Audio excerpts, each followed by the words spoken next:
Hello everyone, welcome to E-Military.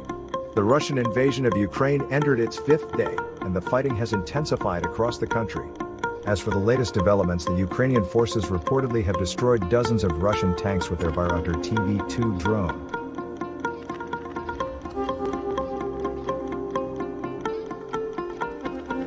Ukraine's embassy in Turkey said on Twitter that Ukrainian armed forces had struck a Russian military convoy in the southern city of Kherson using Turkish Bayraktar TB2 drones.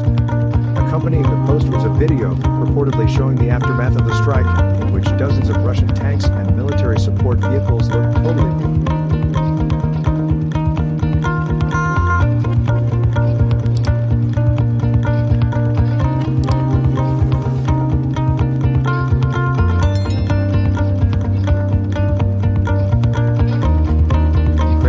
Ministry also said that TB2 drones had hit Russian forces near Hostomel Airport.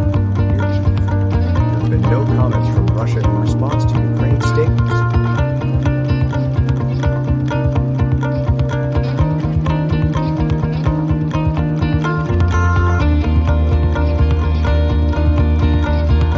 Earlier this month, Ukraine and Turkey signed a series of agreements, including a deal that would expand the production capabilities of Turkish drone maker Bayraktar in Ukraine. Its drones were deployed last year in Kiev's war against Russian-backed separatists in its eastern Donbas region.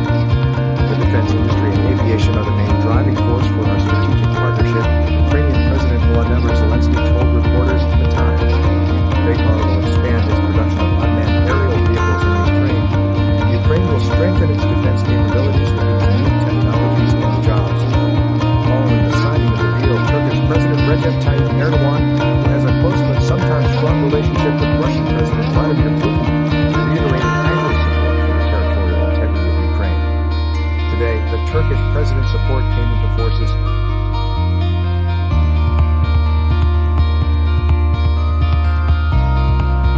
NATO member Turkey changed its rhetoric to call Russia's assault on Ukraine a war on Sunday and pledged to implement parts of an international pact that could potentially limit the transit of Russian warships from the Mediterranean to the Black Sea.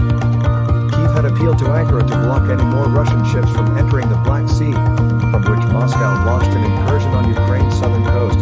At least 6 Russian warships and a submarine transit in Turkey's straits this month. It is not a couple of airstrikes now. The situation in Ukraine is officially a war. We will implement the Montreux Convention, Mevlut Çavuşoğlu, Turkey's foreign minister, said in an interview with broadcaster CNN Turkey. Balancing its Western commitments and close ties to Moscow, Ankara has in recent days called the Russian attack unacceptable, but until Sunday did not describe the situation in Ukraine as a war.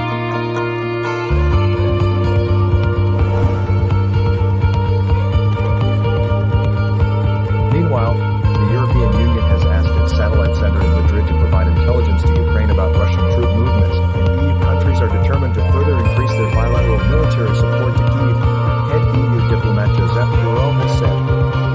This is the first time the European Union, which was founded to promote peace in Europe, has provided lethal aid into a conflict. Germany has broken its long-standing policy of banning weapon exports to conflict zones, and Sweden broke its long-standing neutrality for sending anti-tank rockets and weapons and supplies. On Sunday, Finland agreed to let Estonia supply Ukraine with field guns purchased from Finland under an agreement that originally prohibited selling them.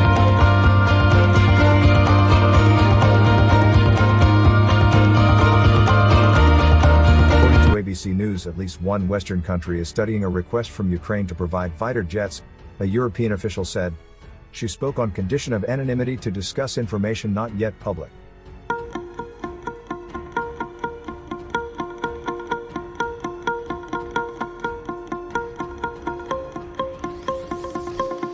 EU defense ministers were to meet to discuss how to get the weaponry into Ukraine.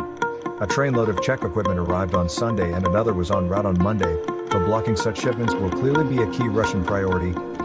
Josep Borrell told a news conference the EU sanctions imposed on Russia will have a cost for Europe.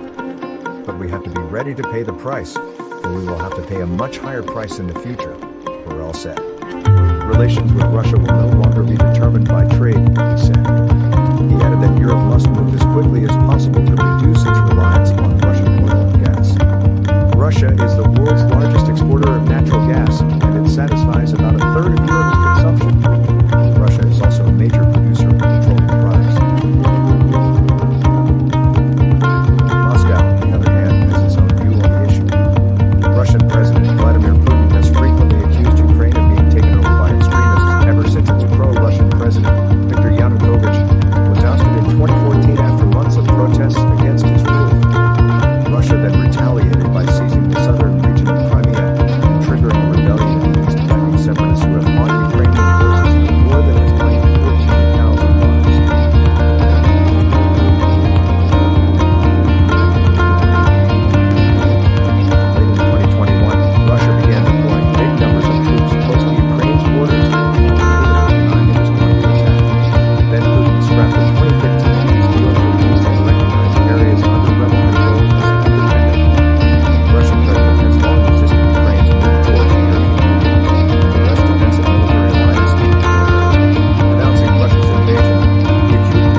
February.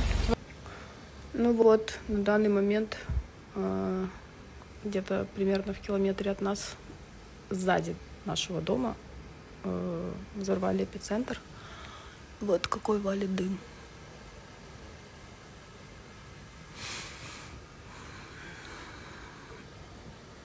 Блин, ну на видео, конечно, это так себе видно.